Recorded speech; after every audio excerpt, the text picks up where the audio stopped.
dégâts. Alors, il attaque les racines et les collets. Il affaiblit fortement les jeunes plants qui jaunissent, flétrissent ou meurent sans raison visible. Ok, les cultures les plus à risque sont les pommes de terre, les carottes, les betteraves, les salades jeunes, les tomates, les poivrons, les aubergines, juste après la plantation, les fraisiers, les oignons. Les signes qui doivent alerter, un plant qui se couche ou sèche d'un coup, ouais, racines grignotées, ok. Le vrai problème, c'est que surtout en sol riche en anciennes herbes, en matière organique peu décomposée ou dans une serre où le sol reste assez chaud, là, ils peuvent rester actifs longtemps. Ce que je te conseille de faire tout de suite, vérifier plusieurs plants touchés pour confirmer que c'est bien le topin, ouais. Poser des pièges avec des morceaux de pommes de terre ou carottes enterrés à 3 ou 4 cm, relever le piège. Ok, retirer manuellement les larves trouvées, installer. Éviter d'installer juste derrière une culture très sensible si l'attaque est forte. Point important. Un seul topin ne veut pas forcément dire la catastrophe. Le danger dépend surtout quand le nombre de larves dans le sol. En serre, quelques larves peuvent déjà gêner les semis et les jeunes plants, mais sur des plants bien installés, les dégâts seront limités. On va lui demander c'est quoi son prédateur. Quel est son prédateur?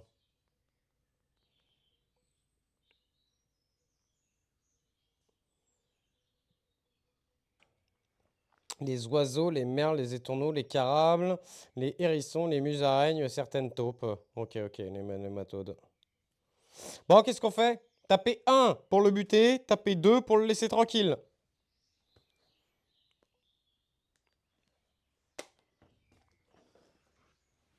Et moi, je continue la visite. On en était où, du coup?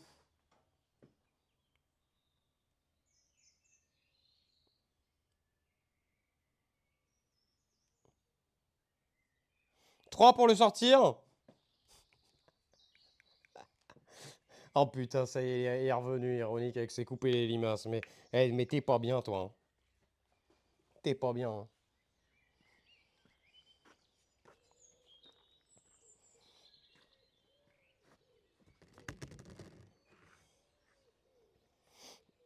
3 buffets pour les oiseaux. 3 pour le sortir le cerf pour nourrir les oiseaux. Allez, si vous voulez.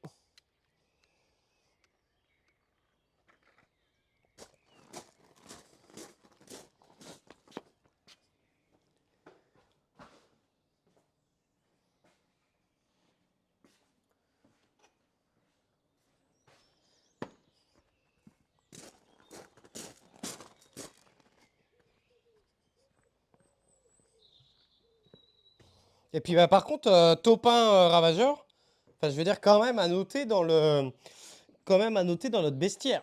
Ça peut être intéressant. Bah, il était sur son petit caillou là comme ça. Mais je crois que c'est ça qu'on a vu ce matin aussi, hein.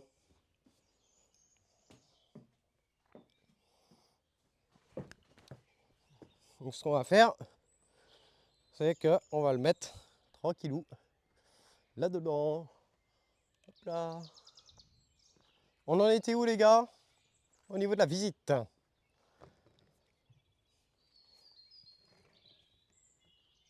Vous avez ici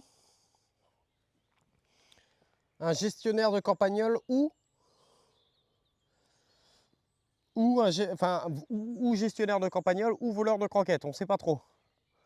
A priori, ça serait plus un voleur de croquettes qu'un gestionnaire de campagnol.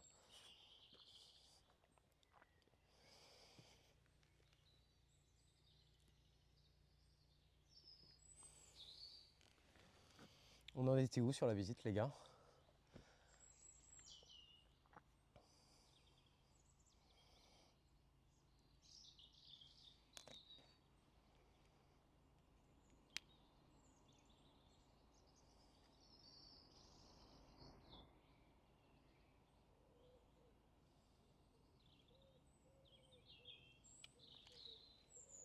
Parterre d'échalotes. Bah c'est vrai que je vous ai pas montré la terre. Je vous ai pas montré la terre et j'ai peut-être envie d'aller checker la terre un peu là sous la facilie là. Ça fait un moment donné que j'ai pas été voir. Bon après il y a les lombricomposts qui sont là aussi. Je crois qu'on en a été là.